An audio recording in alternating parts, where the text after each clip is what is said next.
ही नहीं है संगम युग का और स्वर्ग का लिखने वालों को। अभी हमको तो पता चल गया। इंद्र देवता भी यही है और कर्ण भी यही है। जब तक यही नहीं समझा कि कर्ण कौन है तो इंद्र देवता का भी भ्रम पैदा होता रहेगा।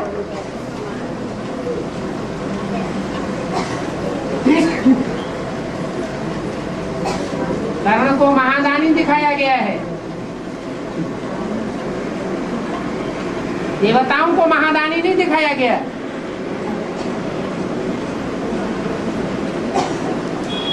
कर्ण नाम क्यों पड़ा? कर्ण माने क्या होता है? हैं? अरे कर्ण माने क्या? कान। ये नाम क्यों पड़ा? अरे नाम किस लिए पड़ता है? काम के आधार पर।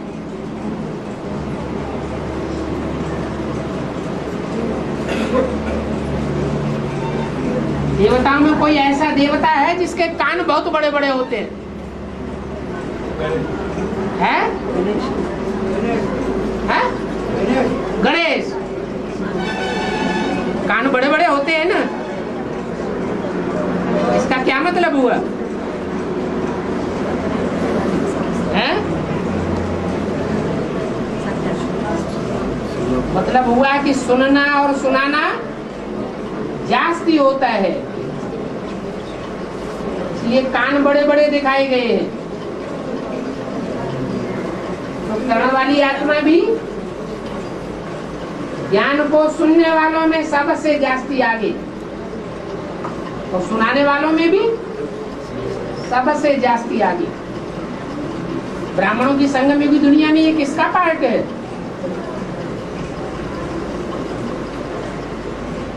जिसके कान सबसे पहले सुनते हैं, जो सबसे ज्यादा सुनाता है और सबसे ज्यादा सुनता भी है।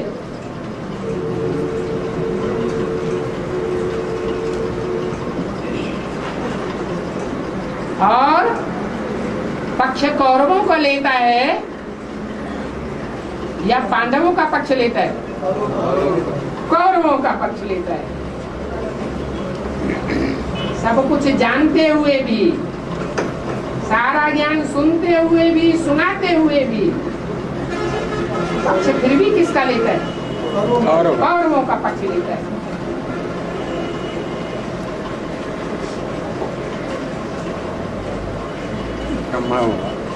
ये भी जान जाता है कि कौरव और पांडव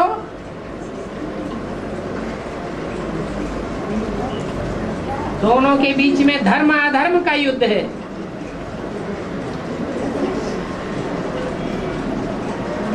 अपने को कुंती पुत्र भी समझ लेता है।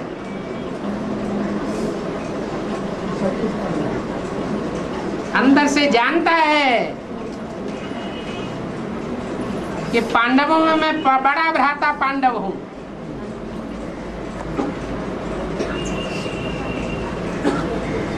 फिर भी कर्मों में परिवर्तन नहीं हो पाता।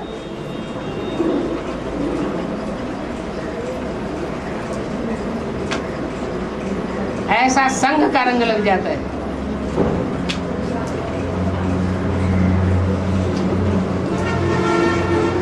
ऐसा बड़ा महारथी, ऐसा बड़ा महादानी पांडवों में कोई दिखाया नहीं गया।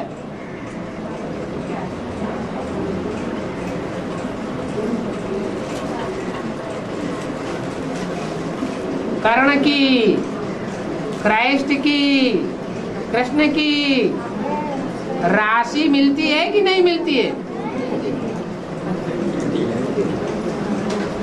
राशि भी एक ही है।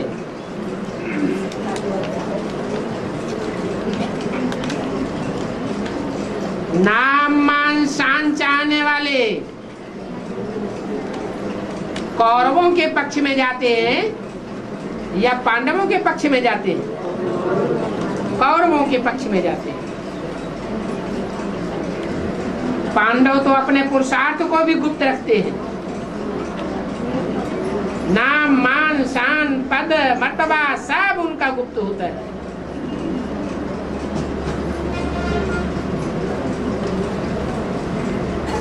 क्रिश्चियंस को तो दिखाया ही जाता है, दिखावा करने वाला।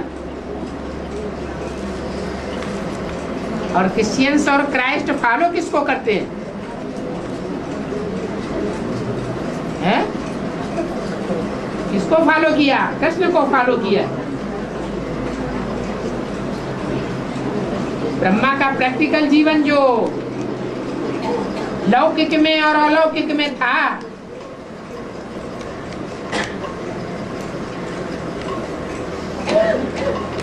वो दिखावा करने वाला जीवन था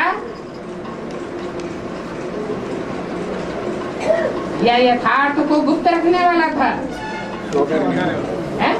शो करने वाली, गुप्त रखने वाला था। नहीं, शो करने वाली। दुकान में भी जब धंधा दौरी करते थे तो सोने चांदी के, हीरो के माल बनाते थे, था कम कीमत का, परंतु कैसी डब्बी में दिखाते थे? बढ़िया फर्स्ट क्लास डब्बी में शो करके दिखाते थे।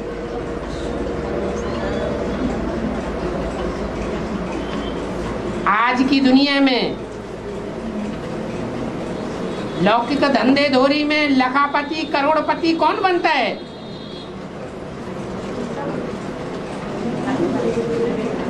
दिखावा करने वाला बनता है या एक दाम बोलने वाला बनता है? दिखावा करने वाला। एक भागीदार भी था, हीरो की छोटी सी दुकान थी दुनिया के झूठे बाजार में। उसकी दुकान क्यों नहीं चली? क्यों गरीब बन करके रहा? क्या कारण था? सच्चाई थी। कलयुगी दुनिया में सच्चाई का बोलबाला नहीं हो पाता।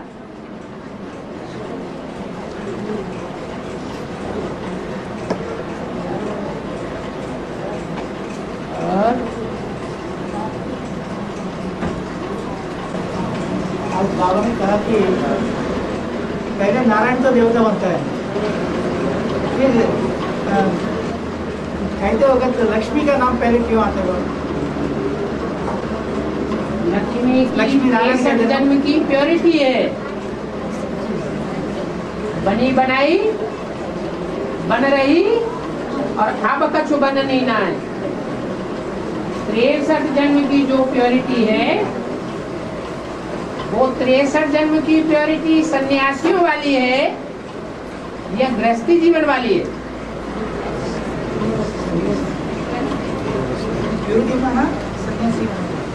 सन्यासियों की जो प्योरिटी है ना, वो सन्यासियों वाली प्योरिटी है। जब तक ज्ञान न मिले, और जब ज्ञान मिल जाता है तो बात समझ में आती है।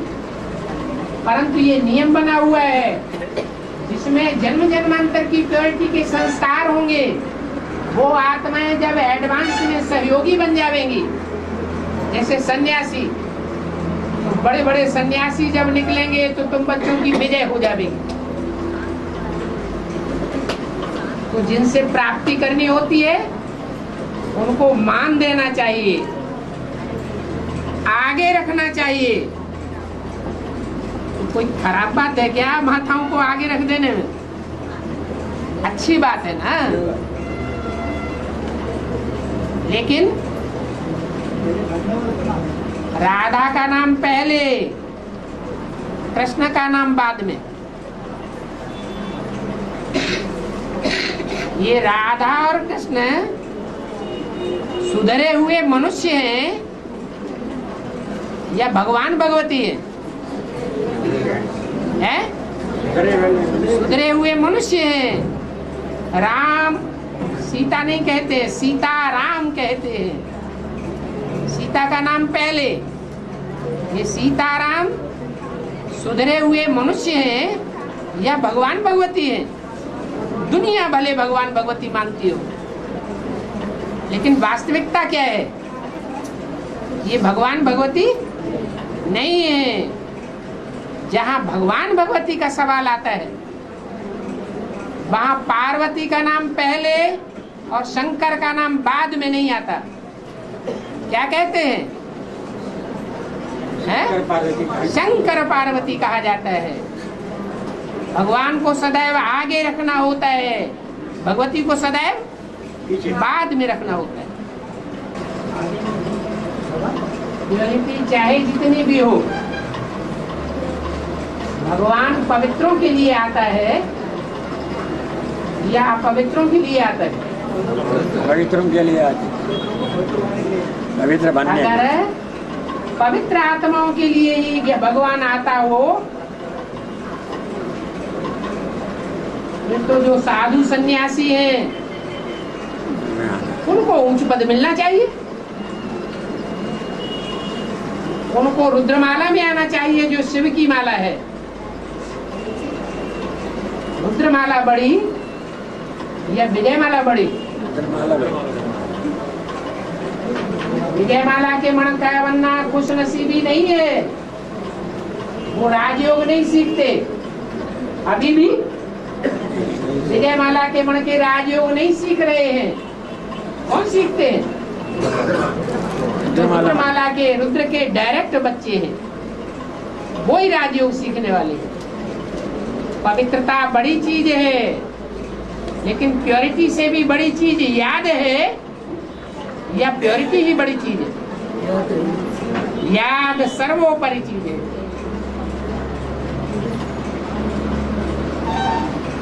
ज्ञान, योग, पवित्रता की धारणा और सेवा,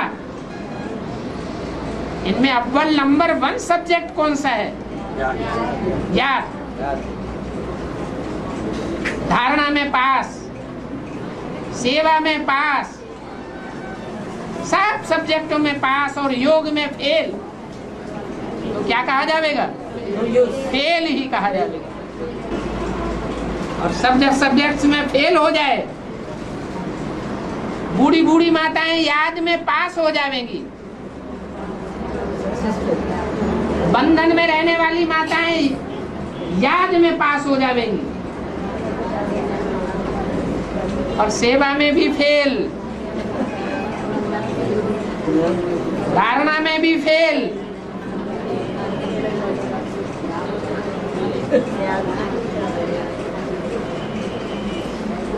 और ज्ञान में भी फेल।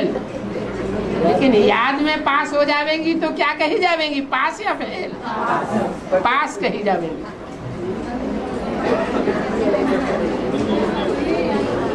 याद में जो पास हो जाएंगे, अंत में उनके अंदर ज्ञान स्वतः ही समा जाएगा।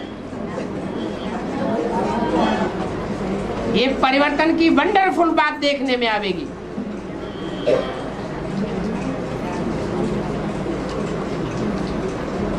बूढ़ी बूढ़ी माताएं भी दुनिया वालों को जो ज्ञान सुनाएंगी, वो अच्छे अच्छे ज्ञान ही नहीं सुना पाएंगे।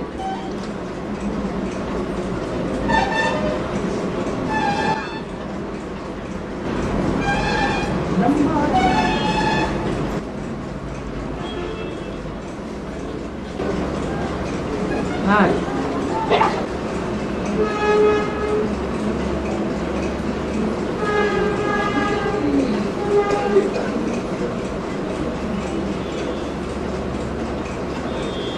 एक प्रश्न आया है, एडवांस ज्ञान में चलने वाले भी शरीर छोड़ रहे हैं,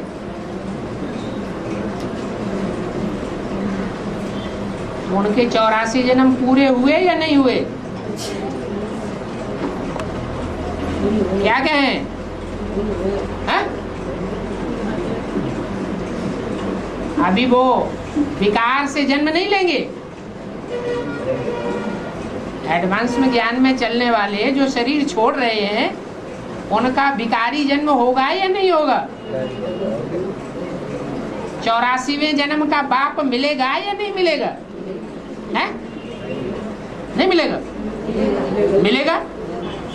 और जब 84वें जन्म का बाप मिलेगा, एक जन्म कम रह गया तो भक्ति पूरी हुई या नहीं हुई? क्या कहें? आखिरी जन्म की भक्ति पूरी हुई या अधूरी हुई? क्या कहें? पूरी हो गई 83 जन्मों में ही?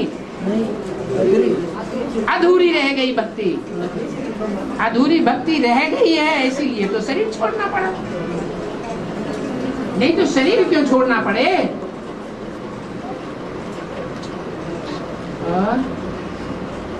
बाबा, कृष्णाष्टमी बेहद में क्या आते हैं?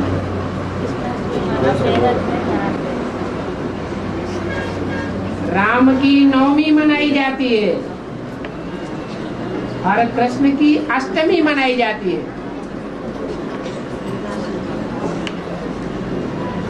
इसका मतलब ये हुआ कि सतयुग में 8 नारायण होते हैं।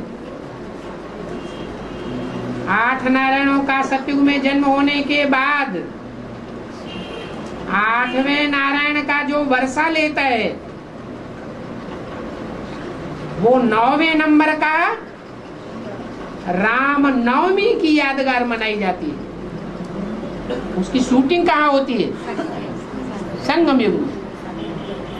संगम युग में राम वाली आत्मा जब एडवांस में आती है उस समय 8 नारायण ज्ञान में पहले से ही तैयार होते हैं। उनमें थे 7 कृष्ण जैसे बच्चे, कंस के कुसावे में आ जाते हैं। कंस उनको कोस लेता है, विकारों की दुनिया में ढकेल देता है कंस, और कृष्ण बच जाता है। कृष्ण वाली आत्मा जो है वो राम की बुद्धि रूपी टोकरी में सुरक्षित हो जाती है। इसलिए 8 नारायणों का जन्म होने के बाद, 8 नारायणों की प्रत्यक्षता होने के बाद, जिनका कनेक्शन अष्ट देवों से है, 9वां नंबर राम की प्रत्यक्षता होती है, तो राम नवमी मनाते हैं।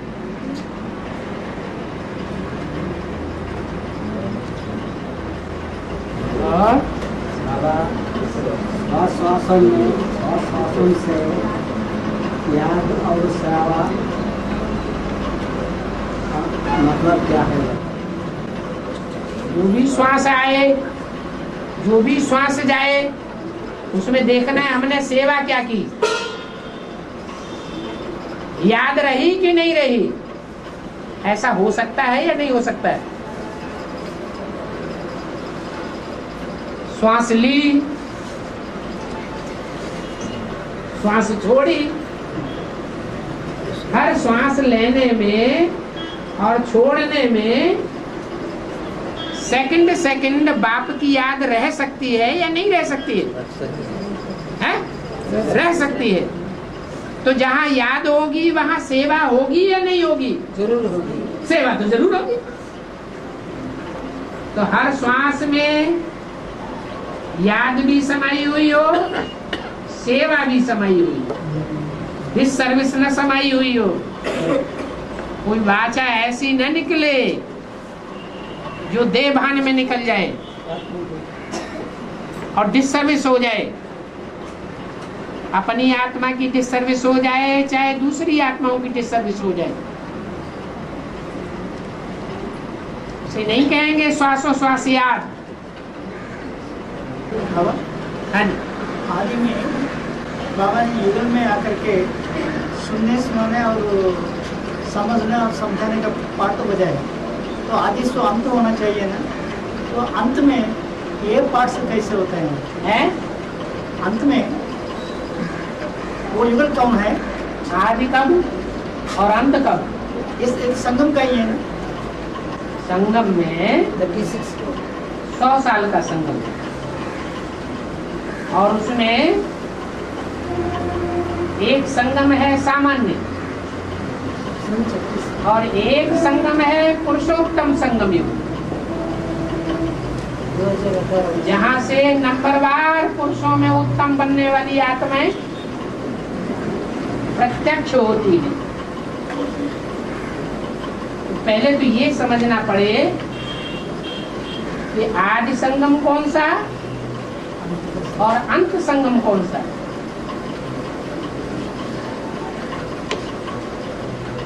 अंत माने संपन्न और आदि माने संपन्न तो था, क्योंकि तीनों मूर्तियां उस समय मौजूद हैं, आदि में भी है। तीन मूर्तियों में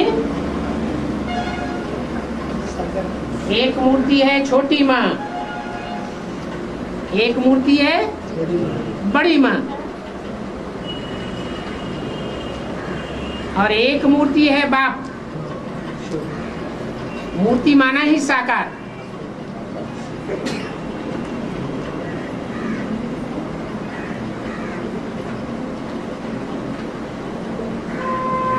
आपके प्रश्न का मूल क्या है?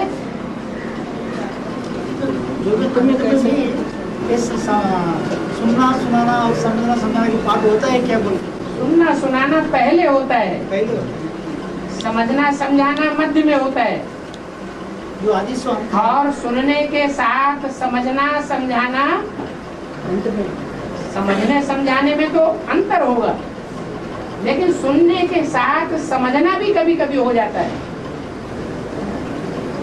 अगर बुद्धिमान है एक कान से सुनता जाएगा और साथ साथ समझता भी जाएगा, वो आज में हुआ।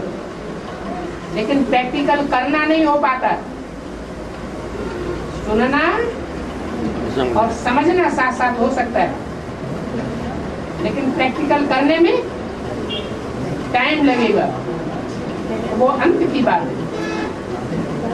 यहाँ सुनना भी हो जाता है, सुनने सुनाने वाली शख्सियत भी मौजूद है, इसे कहते हैं बड़ी माँ।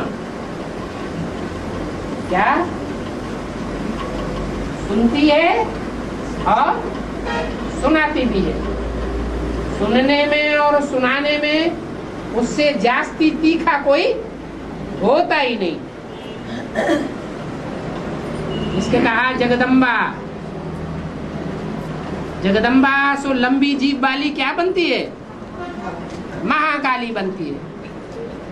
उससे बड़ी बाचा की देवी और कोई होती ही नहीं।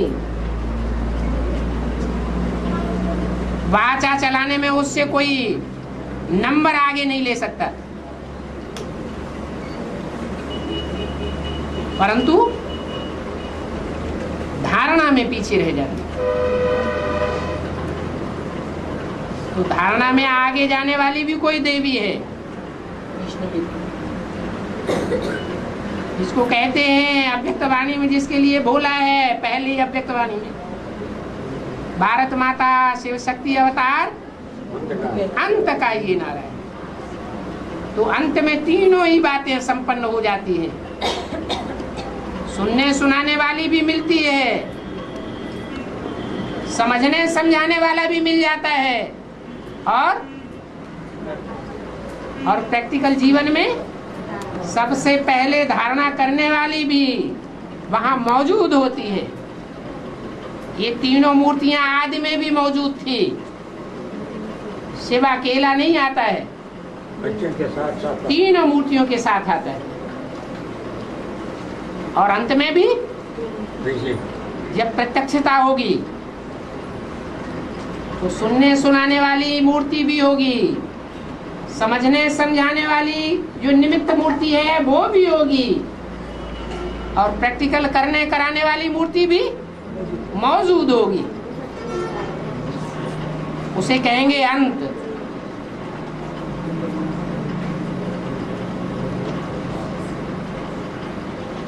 नहीं तो कलयुग में और सतयुग के आदि में कोई अंतर ही न रहे।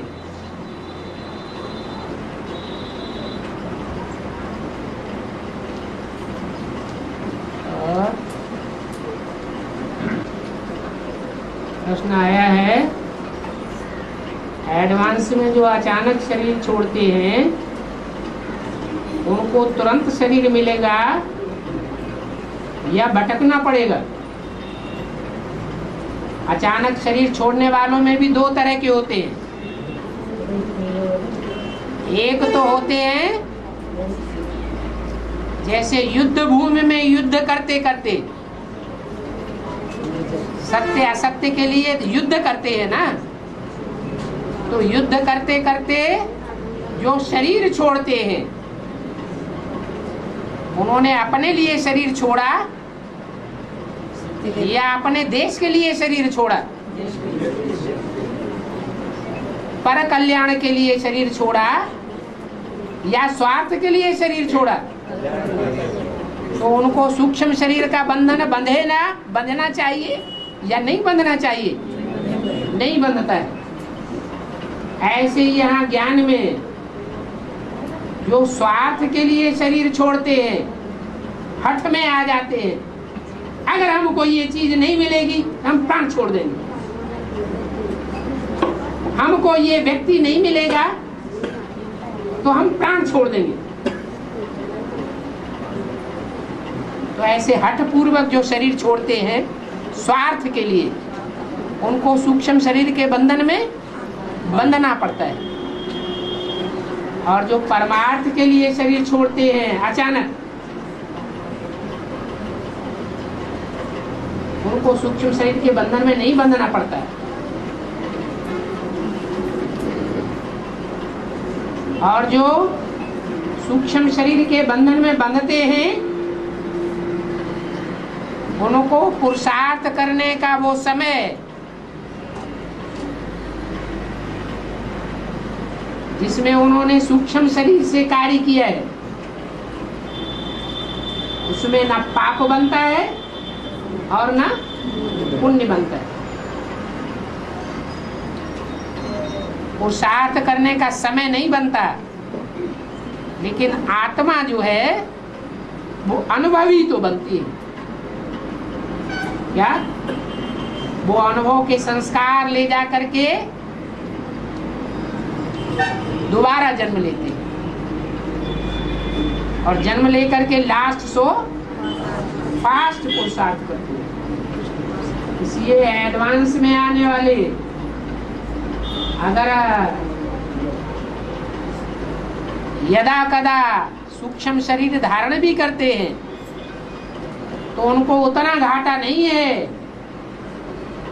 जितना बेसिक में चलने वाले शरीर छोड़ते हैं अचानक, उनको घाटा होता है। उनका तो एक या आधा जन्म ही कम हो जाएगा, और इनको तो पूरे 84 जन्म मिलते हैं। और सूक्ष्म शरीर मेरा भी हिसाब किताब के अनुसार ही होता है ना बाबा? पूर्व जन्मों में कोई ना कोई हिसाब किताब बांधा है, फिर लेट शेप तो उस अनुसार ही आना ही पड़ेगा है?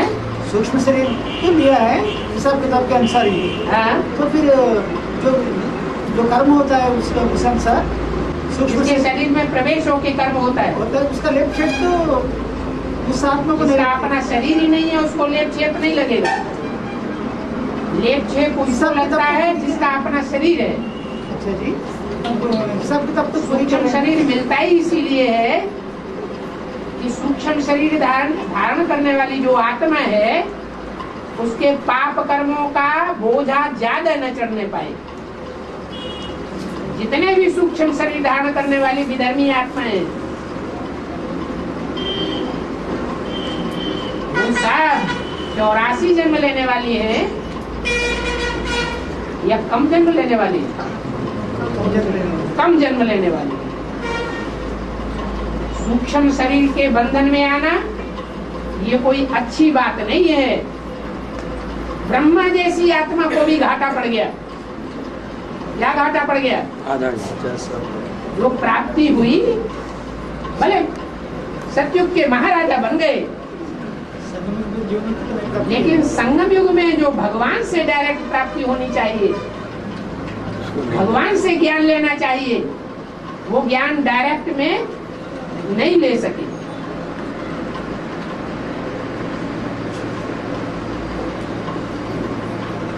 और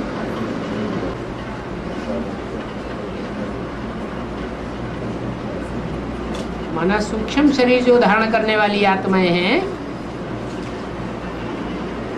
वो अपना लक्ष्य पूरा नहीं धारण कर पाती, कमी रह जाती है।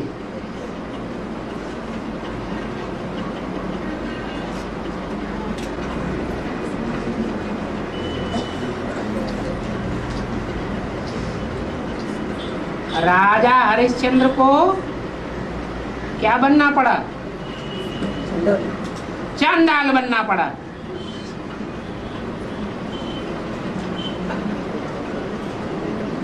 तो ये किस आत्मा का पार्ट है?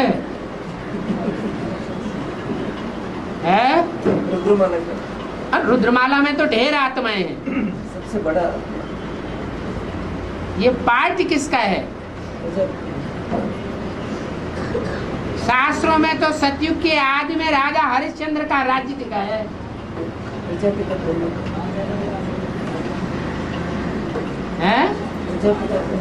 ऋषि महाराज आदि में ऋषि महाराज था, अंत में चांडाल बन गए। जो चांडाल का पार्ट है वो किसका है? पहले पहले चांडाल कौन बनता है? पहले महाराजा है? पहले महाराजा बने। जो पहला पहला ब्राह्मण, जो पहला पहला देवता, जो पहला पहला देवता, जो पहला पहला क्षत्रिय, जो पहला क्षत्रिय सो पहला वैश्य, जो पहला वैश्य सो पहला शूद्र, और शूद्रों में भी आखिरी में सारे मुर्दों को मारने वाला कौन?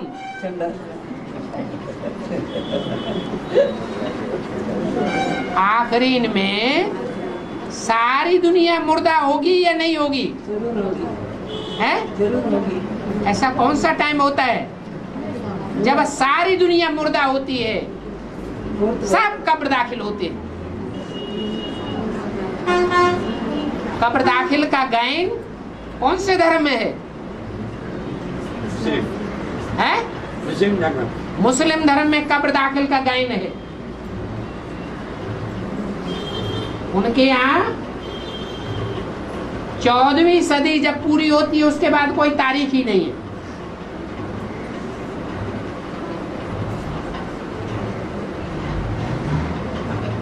ब्राह्मणों की संगमिक दुनिया में सारी दुनिया कब्र दाखिल कब होती है?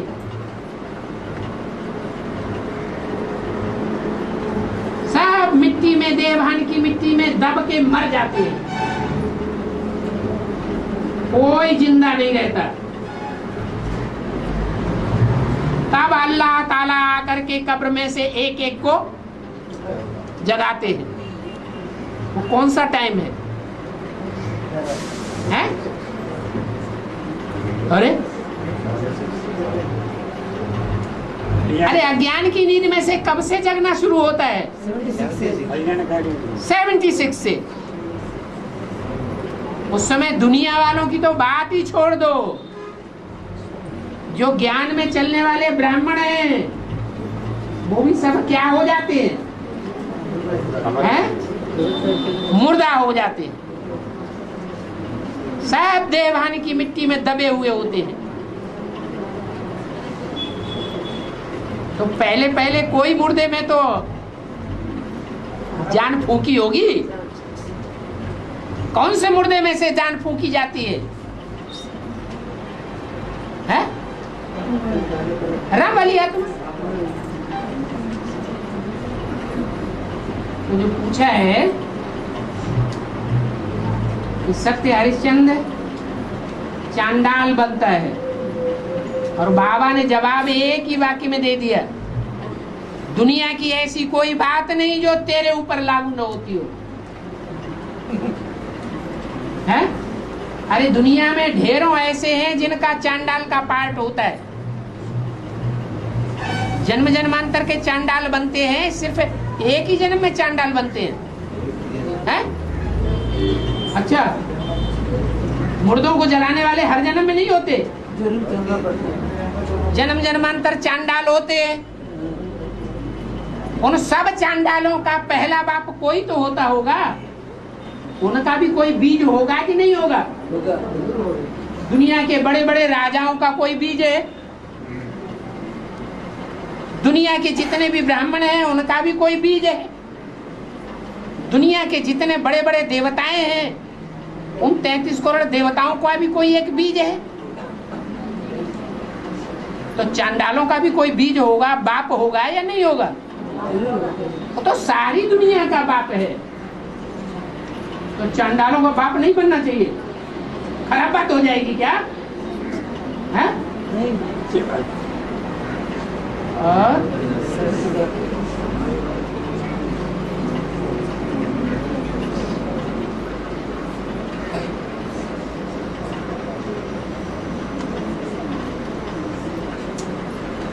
इनसे ब्रह्मा कुमारियां कहती हैं कि राम सीता फेल हो गए। क्या? राम सीता फेल हो गए तो उनको दास दासी बनना पड़ेगा।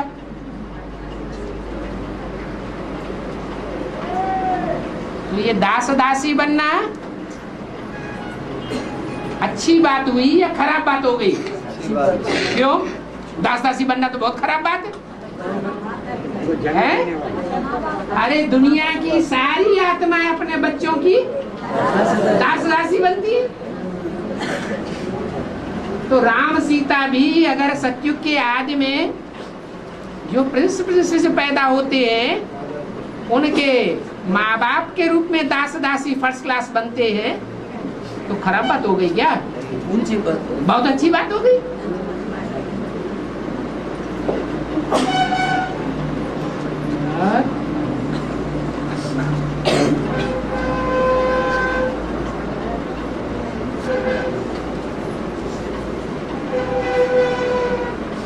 ड्रामा है, ड्रामा में कोई गधे का पार्ट बजाता है,